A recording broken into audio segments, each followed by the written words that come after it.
तो hello guys. आज हम देखेंगे NISM 15 की केस स्टडीज। ठीक है, तो this is a question two. ये अपन ने पूरा सॉल्व करा है अपनी NISM ई बुक में मॉक टेस्ट की। ठीक है, तो ये आपको बाय करनी हो तो सिर्फ 49 रुपीज की है। आप 3000 रुपये का एग्जाम देते हो और बिना पढ़े बिना MCQ की प्रैक्टिस किए दोगे तो आपके 3000 वेस्ट हो जाएंगे। उससे अच्छा 49 की बुक ले लो। अदर कॉम्पिटिशन्स जो हमारे हैं, pass for sure and NISM books वाले जो भी है, वो 999 रुपीज लेते हैं और ये उससे भी बढ़िया बुक्स है। ठीक है, so yeah if you want to buy this book then free feel to contact me in the email. Email की लिंक और ईमेल एड्रेस मैंने डिस्क्रिप्शन में डाल दिया है। ठीक है, तो अगर आपको ये भी बुक चाहिए then free feel to contact me in email और इन टेलीग्राम ऑल्सो। तो लेट्स स्टार्ट द वीडियो। मैंने वीडियो में पूरा एनिमेशन से आपको समझाया है कि केस स्टडी ये क्या है और कैसे है। ठीक है, अगर आपको ये बुक में से पढ़ना है कि भाई कैसे है और क्या है then free feel to contact me. इस बुक में total 600 plus MCQs plus 10 plus case studies है। ठीक है, जो एग्जाम में 100% इसी में से आती है। ठीक है, अगर ये बुक आपको भी बाय करनी हो then free feel to contact me via Telegram और वाया ईमेल। ठीक है, आपको मिल जाएगी। So yeah if you have any queries regarding this free feel to contact me and please like share and subscribe and please comment कर दो। ठीक है, कि हमें भी ये बुक चाहिए। So yeah, let's get started. Hello future analysts, welcome to today's explainer. अगर आप NISM सीरीज 15 एग्जाम क्लियर करना चाहते हैं तो you're in the exact right place। आज हम एक बहुत इंपॉर्टेंट केस स्टडी डिकोड करेंगे, पेंगुइन एरकॉन इंडस्ट्रीज। बिना टाइम वेस्ट किए लेट्स जंप राइट इन और देखते हैं इन फाइनेंशियल्स को स्टेप बाय स्टेप कैसे आसानी से समझना है। आज के इस एक्सप्लेनर का एजेंडा बिल्कुल सिंपल है। फर्स्ट, केस डेटा का इंट्रोडक्शन, फिर क्वेश्चंस 1 एंड 2 जहां हम मार्जिन सॉल्व करेंगे।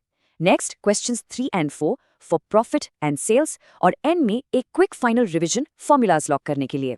सो let's start with part 1, introduction to case data. ये रहा पेंगुइन एयरकॉन का 2024 का फाइनेंशियल डेटा। एक नजर डालते हैं।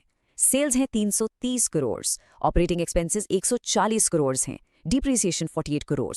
इस सब के बाद हमारा EBT यानी ऑपरेटिंग प्रॉफिट बनता है 142 करोड़। इंटरेस्ट एक्सपेंसेस हैं 25 करोड़, जिसके बाद प्रॉफिट बिफोर टैक्स आता है 117 करोड़। इन बेस नंबर्स को अच्छे से माइंड में लॉक कर लीजिए क्योंकि हमारे सारे कैलकुलेशंस इन्हीं पर बेस्ड होंगे। Moving on to the second part, solving questions 1 and 2, which are all about margins. हमारा पहला सवाल है, calculate the EBITDA margin ratio for the year 2024. Options हैं A 43.69%, B 63.77%, C 57.58% या D 49.25%। क्वेश्चन स्ट्रेट फॉरवर्ड लग रहा है, राइट? बट कैलकुलेट करने से पहले हमें समझना होगा कि EBITDA एक्चुअली क्या होता है। EBITDA का फुल फॉर्म है earnings before interest, taxes, depreciation और एमोटाइजेशन। ये बेसिकली कंपनी की कोर ऑपरेशनल प्रॉफिटेबिलिटी को दिखाता है। अब हमारे डेटा में EBIT तो ऑलरेडी दिया हुआ है, लेकिन EBIT में से डिप्रिसिएशन माइनस हो चुका होता है। तो ट्रिक ये है कि EBITDA निकालने के लिए हमें अपने EBIT में डिप्रिसिएशन को वापस ऐड करना होगा। ऐड बैक करने के बाद जो टोटल आएगा उसको सेल से डिवाइड करेंगे और 100 से मल्टीप्लाई करेंगे ताकि वो प्रॉपर परसेंटेज बन जाए। चलिए स्टेप बाय स्टेप सॉल्व करते हैं। फॉर्मूला है EBITDA equals EBIT plus depreciation. Data से हमें पता है EBIT 142 है और डिप्रिसिएशन 48 है। इन दोनों को ऐड किया तो टोटल आया 190। ये मिल गया हमें EBITDA 190 करोड़।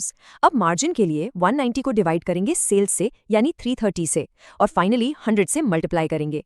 कैलकुलेट करने पर वैल्यू आती है 0.5757, जिसको परसेंटेज में कन्वर्ट करें तो बनता है 57.58%। तो हमारा करेक्ट आंसर बनता है ऑप्शन C 57.58%। देखा आपने, कॉन्सेप्ट को पार्ट्स में ब्रेक कर लिया तो कैलकुलेशंस बिल्कुल आसान हो जाती हैं। अब आते हैं क्वेश्चन 2 पर। ये थोड़ा ट्रिकी है। पूछा है, if 2025 sales are 380 crore with 100 BPS EBIT improvement, what is the anticipated EBIT?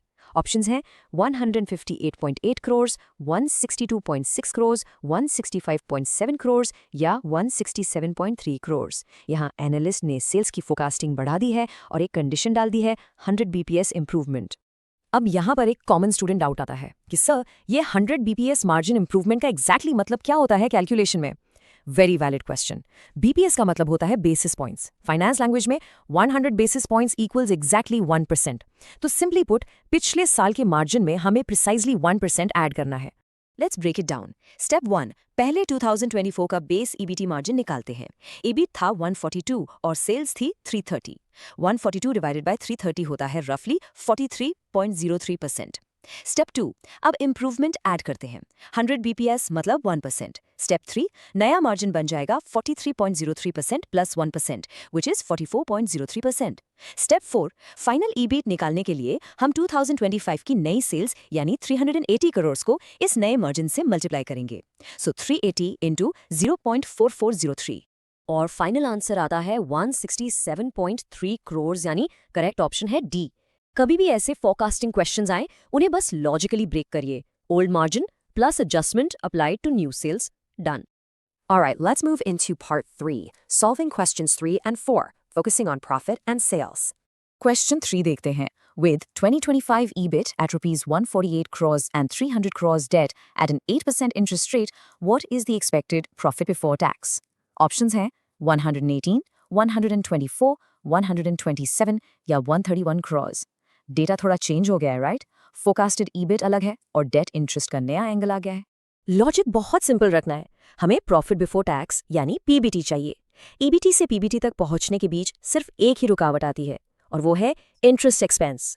तो हमें सबसे पहले इंटरेस्ट कैलकुलेट करना होगा, टोटल डेट को इंटरेस्ट रेट से मल्टीप्लाई करके। एक बार इंटरेस्ट मिल गया तो बस उसको ईबीटी में से डिडक्ट कर दीजिए। जो बचेगा वही आपका प्रॉफिट बिफोर टैक्स है। Let's calculate. टोटल डेट है 300 crores और रेट है 8%। तो 300 का 8% कितना हुआ? 300 into 0.08 is equal to 24। Interest आ गया 24 crores।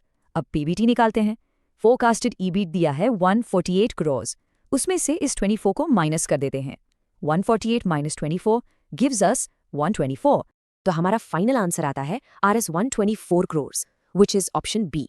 रूल हमेशा याद रखिएगा, ईबिट से पहले इंटरेस्ट माइनस होता है, टैक्स उसके बाद आता है। यहाँ स्ट्रिक्टली बिफोर टैक्स पूछा था तो वी स्टॉप राइट हियर। अब चलते हैं हमारे लास्ट सवाल पर। Question 4, assuming a 12% sales growth from 2024, what will the sales be in 2025? Options are A 369.6 crores, B 376.42 crores, C 341.6 crores या डी 355.66 crores। ये क्वेश्चन पिछले वाले से स्ट्रेट फॉरवर्ड है, basically direct growth calculation test है। Future sales निकालने का compounding logic एकदम स्ट्रेट फॉरवर्ड है। आप सीधा करंट ईयर की बेस सेल्स लीजिए और उसको 1 प्लस एक्सपेक्टेड ग्रोथ रेट से मल्टीप्लाई कर दीजिए। यहाँ ग्रोथ रेट 12% है, यानी डेसिमल में 0.12।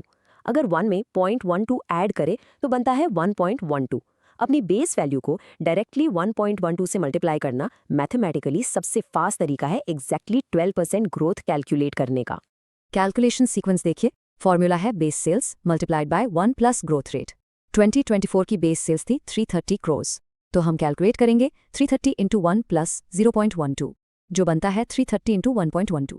जब आप 330 को 1.12 से मल्टीप्लाई करते हैं तो आपका फाइनल आंसर आता है RS 369.6 crores, meaning option A is absolutely correct. लंबा परसेंटेज कैलकुलेशन करने की जरूरत ही नहीं है, सीधा मल्टीप्लायर यूज करिए और एग्जाम में टाइम बचाइए। Finally, let's wrap this up with part 4, a quick final revision. ये रही आपकी फाइनल शीट। क्वेश्चन 1 में हमने EBITDA मार्जिन सीखा। EBITDA plus depreciation divided by sales, result आया 57.58%। क्वेश्चन 2 में फोरकास्टेड EBIT देखा, जहां बेसिस पॉइंट्स को परसेंट में बदला और फॉर्मूला यूज किया, sales into old margin plus 1%। Answer आया 167.3 crores। क्वेश्चन 3 था profit before tax, EBT minus interest यानी कि डेट इनटू रेट। इसका आंसर 124 crores आया। और फाइनली क्वेश्चन 4 में sales growth, base sales into 1 plus growth rate, जो हमें 369.6 crores तक ले आया। इन चारों फॉर्मूलाज को अच्छे से नोट कर लीजिए।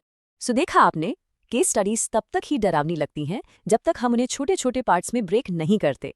आज आपने एक स्ट्रक्चर्ड मेथड के साथ इस पूरे डेटा को परफेक्टली डिकोड कर लिया है। अगर आप आज इससे इतने क्लियरली सॉल्व कर सकते हैं तो आने वाले एग्जाम में कोई भी केस स्टडी हैंडल कर लेंगे।